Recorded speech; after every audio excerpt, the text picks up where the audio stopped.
Pemirsa, makin banyak saja daftar nama bakal calon wakil presiden pendamping Ganjar Pranowo. Belum selesai cerita menjodohkan Ganjar dengan AHY, belakangan PDI Perjuangan mengaku mencermati nama Ketua Umum PKB Muhaimin Iskandar. Padahal Muhaimin Iskandar atau yang akrab disapa Gus Imin sudah menjalin kerjasama politik dengan Prabowo Subianto. Siasat apa sesungguhnya yang sedang dimainkan oleh PDI Perjuangan? Dan seperti apa juga sosok yang dikehendaki PDI Perjuangan untuk menghasilkan duet yang paten di Pilpres 2024.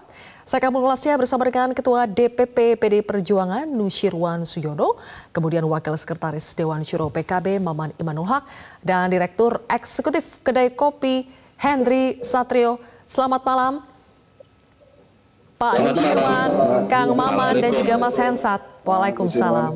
Oke, baik. Saya ke Kang Maman dulu ya. Kang Maman, nama Gus Imin masuk nih sebagai bakal cawapres Ganjar Pranowo. PKB tersanjung atau biasa saja?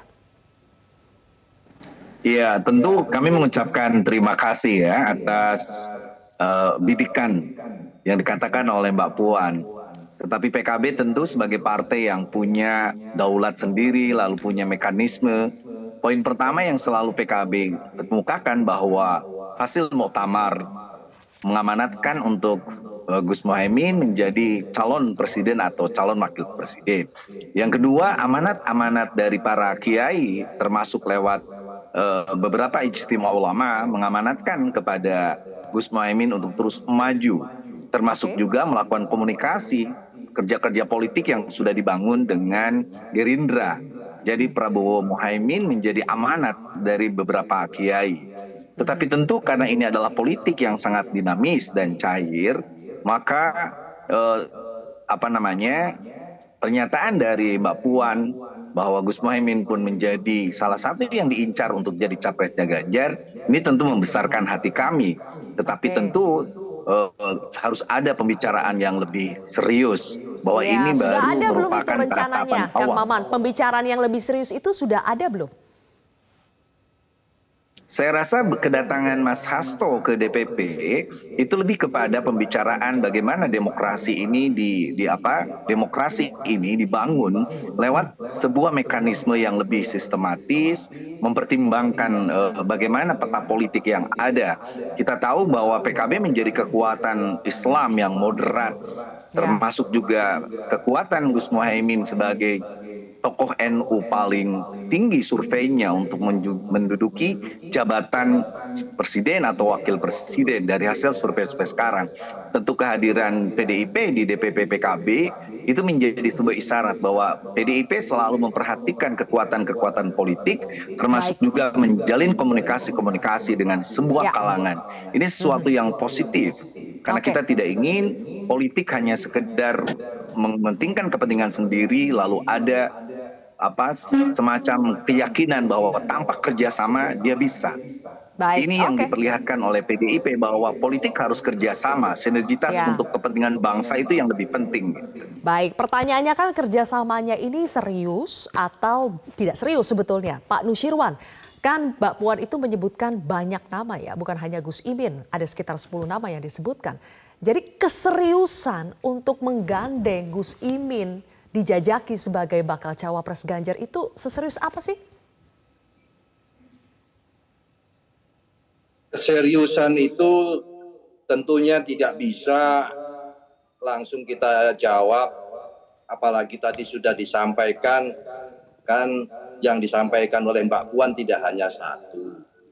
Kemudian apabila itu jawaban serius itu mengarah kepada satu nama untuk melakukan dialog politik, ya tidak demikian maksudnya. Maka dengan tetap menghormati apa yang sudah dilakukan selama ini oleh teman-teman dari partai politik yang sudah punya koalisi, sudah punya kerjasama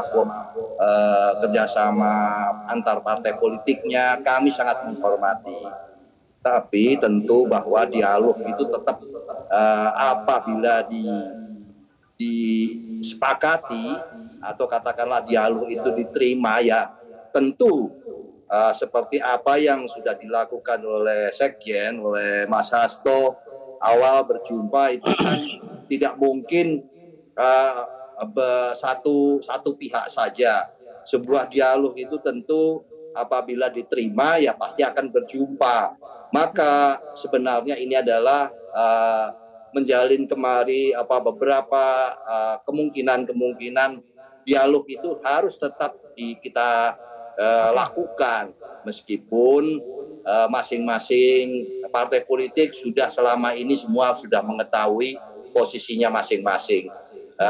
Itulah yang kami lakukan sehingga kita pun masih membuka untuk adanya sebuah kerjasama politik, kerjasama antar partai politik apabila itu memang bisa diterima, dan itu tentu kami akan memulainya, mengawalinya seperti yang sudah disampaikan oleh Mbak Puan dengan berbagai nama-nama yang dikeluarkan. Memang tidak hanya 1, 2, 3 nama, tapi cukup banyak. Jadi masih agak sulit ya untuk mengukur level keseriusannya, tapi yang pasti proses kerjasama politik harus dimulai sejak awal. Nah, saya ingin sekarang berpindah tanya ke Mas Hensat.